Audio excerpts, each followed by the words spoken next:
Layar Teologia menantang Asasi berdebat. Yang saya maksud dengan layar Teologia adalah Rudy Pan. Ketika dia membuka channel di YouTube, dia menggunakan nama Layar Teologia. Jadi Rudy Pan adalah layar Teologia atau layar Teologia adalah Rudy Pan itu sendiri. Nah, sebelum saya lanjut, saya sedang memakai kacamata hitam karena persis di depan saya ini ada cahaya lampu, jadi tidak terlalu mengganggu ketika saya memakai kacamata ini. Nah, Rudy Pan menantang Asasi. Saya akan memberikan respon sedikit atas tantangan daripada Rudy Pan, hanya beberapa poin saja. Kenapa saya melakukan ini? Karena saya melihat di channel YouTube-nya si Layar Teologia ini berkali-kali atau mungkin setiap hari ya kalau tidak salah itu membuat konten yang menyerang Asasi. Nah, saudara sekalian, kalau mau mengajak seseorang berdebat itu boleh-boleh saja, tidak masalah, bro. Ya. Saudara mau ngajak debat siapapun boleh. Anda mau mengajak pendeta Ezra Soru, Anda ngajak pendeta Gilbert atau siapapun dia, tidak masalah. Silakan Anda mengajak debat. Tapi kan ada syarat-syarat yang harus dipenuhi di dalam perdebatan tersebut. Sebelum debat, kita harus memberikan aturannya. Bagaimana rundown-nya, alur debatnya seperti apa. Siapa pembicaranya misalnya, dan sebagainya. Nah, waktu saya melihat bahwa yang nantang ini adalah Layar Teologia, alias si Rudy Pan, maka saya kemudian mencari tahu siapa sebetulnya orang ini. Sebetulnya bukan hanya kali ini saya tahu orangnya. Saya sudah tahu orang ini semenjak sekitar setahun yang lalu, karena persis di tahun yang lalu saya sudah berkonfrontasi dengan orang ini. Ketika si Layar Teologi ini mencoba untuk mengadvokasi Rita Wahyu di dalam persoalan tafsiran Rita Wahyu yang mengatakan bahwa Yesus itu adalah Roh Kudus. Jadi bayi yang dikandung oleh Maria itu adalah Roh Kudus. Nah, waktu Rita Wahyu mengatakan demikian, kemudian ada beberapa hamba Tuhan yang menanggapi, dan saya pun menanggapi itu, dan kemudian si Layar Teologia menyerang saya. Jadi saya sudah cukup tahu lama orang ini, tetapi saya kemudian mencoba cari tahu lebih lanjut bagaimana kualitas ajarannya. Ya kan? Kemudian saya mengecek itu dan terutama ya, saya melihat di hari-hari terakhir ini itu sebetulnya tidak sesuai dengan namanya. Namanya adalah Layar Teologia, tapi isi daripada channelnya itu sebetulnya memang sih dia membicarakan teologi juga di dalam beberapa channelnya, tapi bukan hanya melakukan pembahasan teologi ya, tapi di dalamnya ada caci maki. Lu bego, ada cacian, ada makian yang juga diikut sertakan. Dia sebetulnya mempunyai suatu moto ya, kalau saya melihat di dalam channelnya dia itu, motonya itu adalah Layar Teologia berpikir untuk mengasihi. Apakah metode atau cara mengasihi memang harus seperti itu? Harus memaki-maki orang? Apakah dengan saudara mencaci maki orang lain, maka itu membuktikan Anda sedang mengasihi orang tersebut? Itukah moto yang kamu bangun? Bisanya hanya memaki lawan yang kontra dengan pandangan teologianya.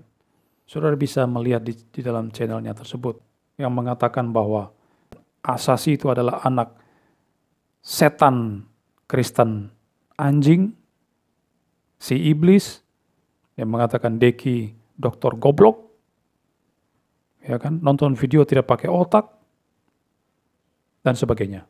Kalau saya lihat di channelnya itu ya. Nah, apakah berpikir untuk mengasihi yang menjadi slogan daripada Layar Teologi itu cocok dikenakan bagi Rudy Pan?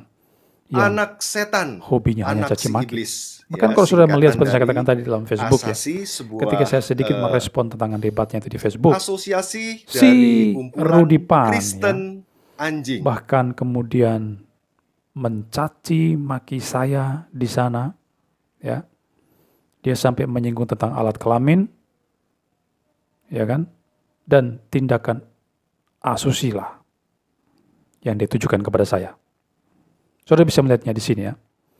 Nah, apakah teologia seperti ini yang diajarkan oleh Alkitab? Jadi di sini nampak sekali sifat asli daripada Rudy Pan ini, saudara, yang kemudian mengatasnamakan layar teologi di channelnya. Tapi itu sebetulnya hanya sebuah bungkus yang di dalamnya itu berisi hal-hal yang negatif. Kebencian, caci maki, dan Lu kan sebagainya. juga monolog. Justru Lu bego lu. Jadi istilah layar teologi itu hanya untuk Lu bego, membungkus lu aja konten monolog tuh. yang negatif tersebut. Untuk apa? Untuk mengelabui penontonnya. Padahal sifat aslinya itu sangat buruk, si layar teologi ini. Dia hanya mau menyerang personal dari lawan debatnya. Menyerang personal daripada asasi. Apakah teologi semacam ini yang Anda mau bangun, Rudy Pan? Nah, jadi saudara mesti hati-hati dengan orang ini ya. Orang ini sebetulnya adalah serigala berbulu domba. Mengatasnamakan teologi yang dilayarkan, tapi sebetulnya dia adalah serigala berbulu domba. Ini yang pertama. Selain caci maki, yang kedua ya. Selain caci maki, layar teologi itu melakukan strawman terhadap lawan debatnya. Misalnya mengatakan seakan-akan Dr. Deki itu mengatakan Rita Wahyu tidak percaya Yesus adalah Tuhan. Sejak kapan Deki Gadas mengatakan demikian? Mana buktinya? Mana bukti video bahwa Dr. Deki mengatakan Rita Wahyu tidak percaya Yesus adalah Tuhan? Itu tidak demikian. Lalu karena si layar teologi menganggap Dr. Deki mengatakan demikian, maka si Rudy Pan membalas dengan menyatakan Dr. Deki tidak percaya bahwa Yesus adalah Tuhan. Ini argumen macam apa coba? Kekanak-kanakan sekali bukan? Rudy sedang membangun opini yang tidak disampaikan oleh lawannya, lalu berusaha menghancurkan opini itu dengan memberikan opini berikutnya yang juga tidak diyakini oleh lawannya. Jadi di sini layar teologi sedang melakukan strawman fallacy. Ada falasi double yang dipertontonkan oleh layar teologi. Selain caci maki tadi itu. Apakah orang seperti ini layak untuk diterima tantangan di debatnya? Dia sementara menantang asasi untuk berdebat. Tapi ketika kami, terutama saya mencari tahu orangnya yang bagaimana, ternyata dia hanya bisanya caci maki saja orang lain. Kemudian melakukan strawman terhadap orang lain. Tidak membalas jawaban terhadap sanggahan asasi terhadap ajaran Rita Wahyu, tapi menyerang secara personal. Apakah orang seperti ini layak untuk diterima tantangannya? Nanti malah ketika kita berdebat nanti, misalnya terjadi perdebatan dengan asasi, nanti dia malah mau mencaci maki perwakilan asasi dalam perdebatan. Akhirnya perdebatan ini tidak mempertontonkan sebuah ajang akademik yang ada cuma caci maki. Nah, asasi untuk menghindari hal ini tentu saja tidak mau terburu-buru untuk menerima tantangan daripada si layar teologi ini. Nah, orangnya seperti itu kok ganas sekali. Ngapain kita mau berdebat dengan orang yang ganas seperti itu? Oke, ini yang pertama. Yang kedua, ketika Rudy Pan ngajak debat, rupanya dia memberikan beberapa aturan di sana ya. Ketika dia bertemu dengan Pendeta Jan Suhendra. Pendeta Jan Suhendra ini dari Asasi ya. Dia menyampaikan tantangan debat terhadap Asasi di sana dengan tema. Temanya ini lucu sekali, yaitu apa? Pertama adalah teologia, yang kedua adalah webmaster, dan yang ketiga adalah science. Ini tema model apa coba? Lucu sekali bukan? Yang diserang oleh Asasi itu adalah teologianya Rita Wahyu. Ajaran Rita Wahyu yang dia dasari kepada Alkitab. Itu yang dilawan oleh Asasi. Lah kok si Rudy Pan ini mengajukan tema yang berbeda dengan itu? Webmaster dengan science. Apa kaitannya coba dengan pembahasan ajaran Rita Wahyu yang dikritisi oleh Asasi? Kaitannya di mana, bro? Korelasinya itu di mana? Memang dia mengajukan tema yang pertama yaitu tentang teologi. Tapi dia tidak memberikan temanya apa. Dia hanya menyuruh Asasi untuk memberikan tema. Oke, kalau Asasi memberikan tema tentang Eli Eli lama sabachthani, tafsiran Rita Wahyu terhadap ayat tersebut, seruan keempat Yesus disalib, apakah Anda berani enggak dengan tema ini? Coba. Nah, waktu dia bertemu dengan Pendeta Yan Suhendra, Pak Yan Suhendra mengajak dia untuk debat di situ sebetulnya tentang topik Eli Eli lama sabachthani, seruan keempat Yesus itu. Tapi si layar teologi berusaha menghindarnya. Dia tidak mau berdebat dengan Pendeta Yan Suhendra. Padahal Pak Yan Suhendra sudah ready saat itu untuk berdebat dengan dia tentang tema tersebut. Tapi malah dia mengatakan, oh ya, saya sudah mempersiapkan tema itu. Saya sedang persiapkan jawaban itu. Loh, kamu mau berdebat tentang itu atau tidak, didesak oleh Pak Yan. Nah, si layar teologi kemudian menghindar, dan kemudian memberikan tema yang sama sekali tidak ada hubungannya dengan pembahasan Asasi terhadap ajaran Rita Wahyu. Oke? Ini yang terjadi. Jadi, layar teologi itu tidak mau tahu, atau sengaja tidak tahu, atau pura-pura tidak tahu, bahwa Asasi sebenarnya sedang mempersoalkan penafsiran Rita Wahyu terhadap teriakan keempat daripada Yesus Kristus. Tetapi mengapa si layar teologi malah ngajak debat soal webmaster dan sains? Lucu kan? Kronologisnya seperti itu. Kalau mau ngajak debat Asasi, ya debatlah tentang topik tersebut. Kok malah lari ke webmaster dan sains? Makanya di FB saya katakan si Rudy Pan ini salah menggaruk, saya bilang ya. Dia salah garuk sebetulnya. Yang gatal itu di kepala, yang gatal di sini. Tapi dia menggaruk di bagian tubuh yang lain. Misalnya di pantatnya, dia garuk di pantatnya. Padahal yang gatal di sini di kepala. Kenapa tidak fokus pada teologi Rita Wahyu saja yang dipersoalkan Asasi? Mengapa harus lari kepada webmaster dan sains? Sudah tahu tidak apa jawabannya? Karena si Rudy Pan ini sebetulnya tahu bahwa Asasi tidak akan mau menerima debat dengan tema itu. Dengan tema webmaster dan sains itu. Dia tahu itu. Asasi pasti tidak mau terima debat tema itu. Maka dia kemudian memunculkan tema itu untuk memperlengkapi tema teologi, sehingga dengan demikian Asasi kemudian menolak tantangan debatnya itu. Ya, sebetulnya itu yang menjadi tujuan Rudy Pan dengan mengajukan 3 tema perdebatan tersebut. Dia sebetulnya ingin mengatakan bahwa saya tidak mau debat dengan kalian Asasi. Sebetulnya intinya itu. Asasi ini bukan asosiasi webmaster Indonesia. Bukan asosiasi sains Indonesia, tapi asosiasi apologis Indonesia.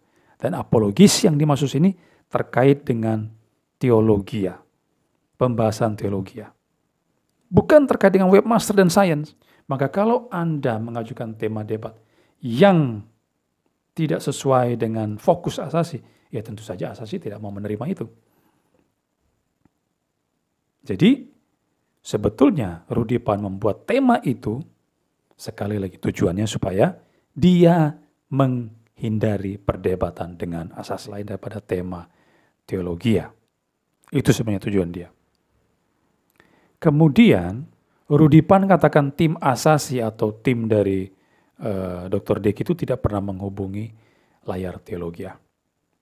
Nah, ini sebuah kebohongan yang diberikan oleh layar teologi. Saudara mesti tahu ini adalah kebohongan daripada layar teologi. Karena sekitar tanggal 22 Oktober ya, tim daripada Deki Gadas itu sudah mengajak layar teologi untuk berdebat. Pada tanggal 22 Oktober, sekitar tanggal itu ya, 22 atau 21. Sudah mengajak layar teologi untuk berdebat. Silakan layar teologi cek di WA-nya. Ada WA masuk pada tanggal itu dan mengajak kamu berdebat dengan Dr. Deki. Dan waktu disampaikan ajakan tersebut, si Rudy Pan itu sudah membacanya. Dia sudah baca itu. Tapi dia sama sekali tidak mau menggubris, tidak menjawab tantangan debat daripada Dr. Deki. Lalu kemudian mendadak seminggu kemudian dia membuat konten ya. Membuat konten dan menantang Asasi, memberikan waktu 3 kali 24 jam kalau tidak salah itu. Untuk Asasi menjawab tantangan debatnya. Nah ini apa namanya? kalau bukan sok jago. Memamerkan diri sendiri berani menantang asasi, sebuah asosiasi yang sudah cukup ternama di Indonesia, ya kan? Lalu membuat aturan yang non-teologis, non-historis, supaya apa? Terlihat hebat dan sakti mandraguna, ya kan? Karena dia tahu asasi pasti tidak mau debat dengan topik tersebut. Lalu membuat opini, misalnya para followernya di Facebook ya, seperti pendeta muda Kristi Depari, si Kesia itu, dan juga ada Bung Rikson Toengke.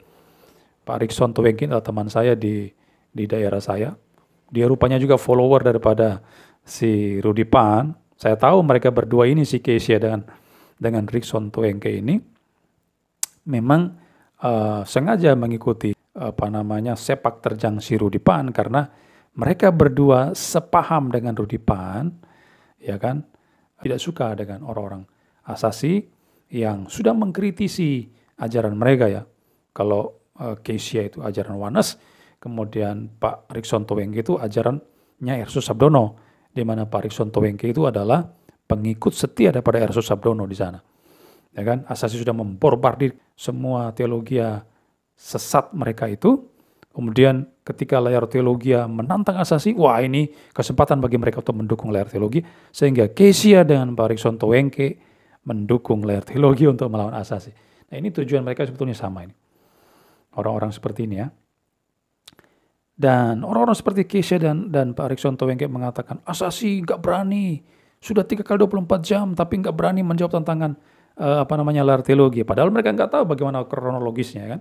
Cuma asal ngomong di medsos, padahal mereka tidak tahu bagaimana sebetulnya jalan ceritanya.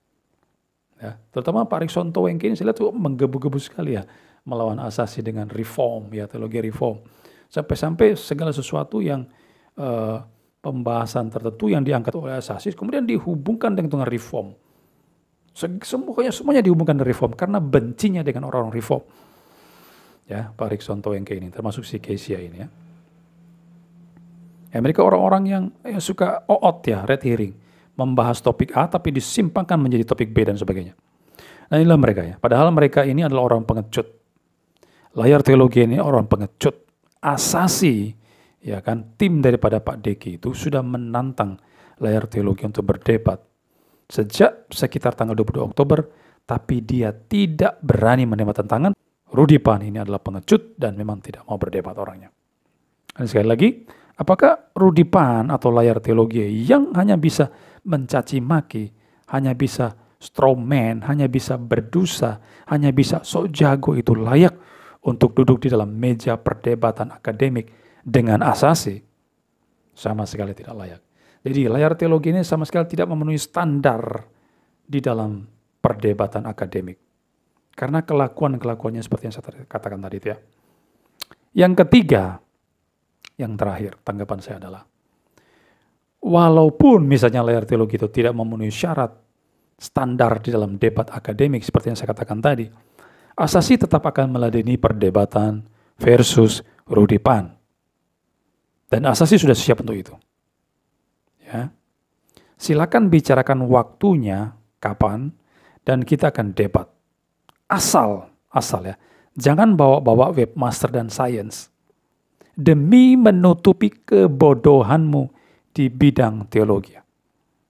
Ingat ya, seperti saya katakan tadi, asasi melakukan kritik terhadap ajaran teologis yang dipahami oleh Rita Wahyu, yaitu teriakan Eli Eli lama sabaktani oleh Yesus Kristus di atas kayu salib. Itu yang diserang asasi. Dan ketika asasi menyerang itu, asasi dalam hal ini Dr. Deki dan kawan-kawan menggunakan argumen teologis.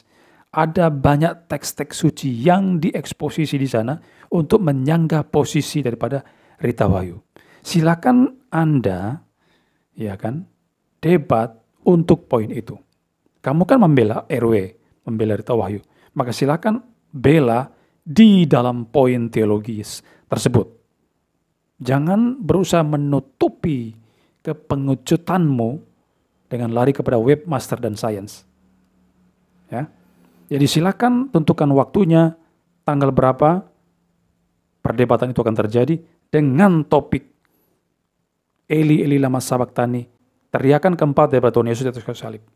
Apakah teriakan itu sama sekali tidak ada hubungannya dengan murka Allah karena dosa manusia yang harus ditanggung oleh Yesus Kristus? Apakah itu hanya sekedar Yesus seolah-olah menjadi song leader di sana, mengajak mamanya untuk nyanyi? Itu adalah nyanyian pengharapan, sama sekali tidak terkait dengan murka Allah terhadap dosa manusia yang berdosa. Ataukah bagaimana? Itu yang menjadi fokus perdebatan kita nanti. Dan saya menunggu jawaban daripada layar teologi alias Rudy Pan selama 3x24 jam. Kalau Rudy Pan tidak mau menjawab selama selang waktu yang saya berikan ini, maka sebaiknya Rudy Pan pakai rok saja.